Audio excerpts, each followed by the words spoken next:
Selamat pagi teman-teman kerabat semua, semoga selalu dalam keadaan sehat walafiat beserta semua keluarga. Berjumpa kembali dengan video yang saya sangat sederhana. Pada kali ini saya berbagi dengan video, saya kasih judul berolahraga di usia lanjut. Nah teman-teman, beberapa video yang saya post di channel YouTube ataupun di Instagram, Facebook, dan Reel, ada video-video yang saya kasih judul berolahraga di usia lanjut. Nah pengertian seperti ini merupakan, kebetulan saya sendiri sudah berada pada usia 63 tahun di tahun sekarang ini. Jadi saya lebih banyak berbagi melakukan olahraga atau pola gimana cara berolahraga yang efisien ataupun efektif, tidak menggunakan tempat terlalu luas dan juga waktu terlalu panjang atau lama, termasuk juga berolahraga penggunaan media yang ada di rumah. Nah teman-teman, sekali lagi dalam konteks seperti ini saya membuat video hanya ingin berbagi bahwasanya sering saya juga berdiskusi dengan teman-teman yang seusia ataupun lebih banyak juga yang di bawah usia saya. Ada yang 50, 45, termasuk juga 60-an. Kalau saya sekarang sudah 63 tahun, terkadang agak bingung atau menjadi suatu kemalasan atau sifat tidak semangat ketika bangun pagi, ketika ada waktu luang untuk melakukan olahraga. Nah hal-hal seperti inilah yang saya coba berbagi untuk memberikan motivasi, semoga adalah manfaatnya terhadap teman-teman apa yang saya sampaikan di narasi depan tadi. Berolahraga di usia lanjut, pertama-tama bagi saya mesti harus disatukan persepsinya.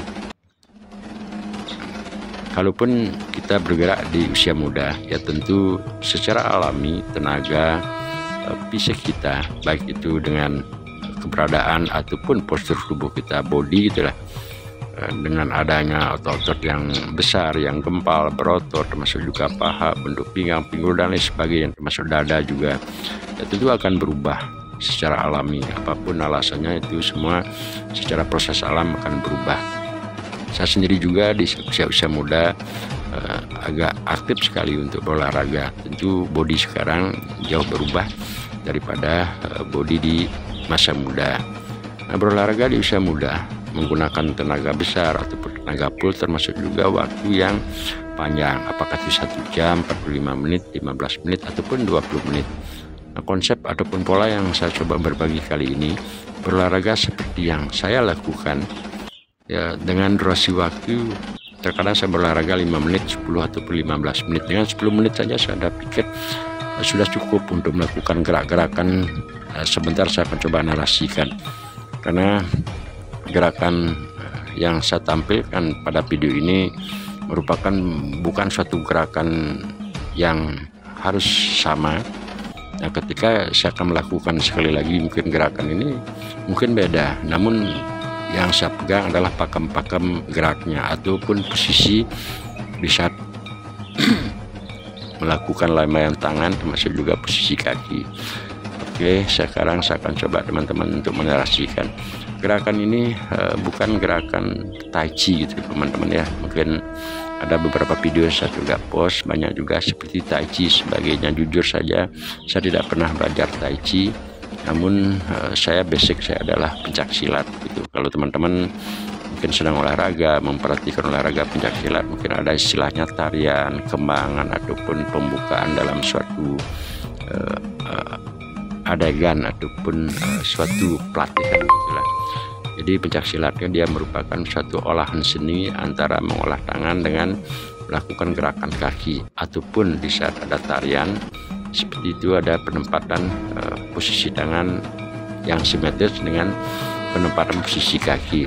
Nah hal ini yang menjadi menarik bagi saya membuatkan suatu video bahwasanya bergerak di usia lanjut dengan gerakan seperti sekarang ini hanya menambahkan sedikit tenaga pada tangan kanan dan kiri, dan itu pun dilakukan sekali-sekali.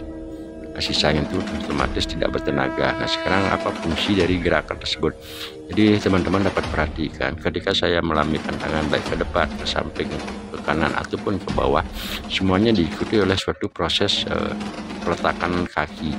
Artinya paling tidak saya akan mengatakan ketika kita akan mengolah tangan, baik itu melambaikan, baik itu ke depan dan sebagainya, gimana teknik kita agar posisi kaki tersebut ada manfaatnya. Nah, seperti sekarang pengangkatannya. Jadi kita angkat tangan kanan, kita bentuk dengan kaki kiri seperti ini. Jadi lebih simetris lah. Teman-teman bisa perhatikan ketika kita menempatkan tangan ngawur itu, artinya lurus dengan kaki juga lurus, ya mungkin kurang simetris kita lihat. Yang secara istilah saya dengan bergerak sekian menit saja, dengan jongkok bangun, dengan melakukan gerakan artinya menggerakkan pinggang pinggul ke sana ke sini dengan membentuk satu tarian, itu akan jauh lebih fokus ke tarian. Nah, saya bisa bandingkan kalau saya sendiri juga melakukan satu senam yang istilahnya seperti senam-senam biasa, itu akan sangat beda ketika dibandingkan dengan gerak-gerakan sekarang.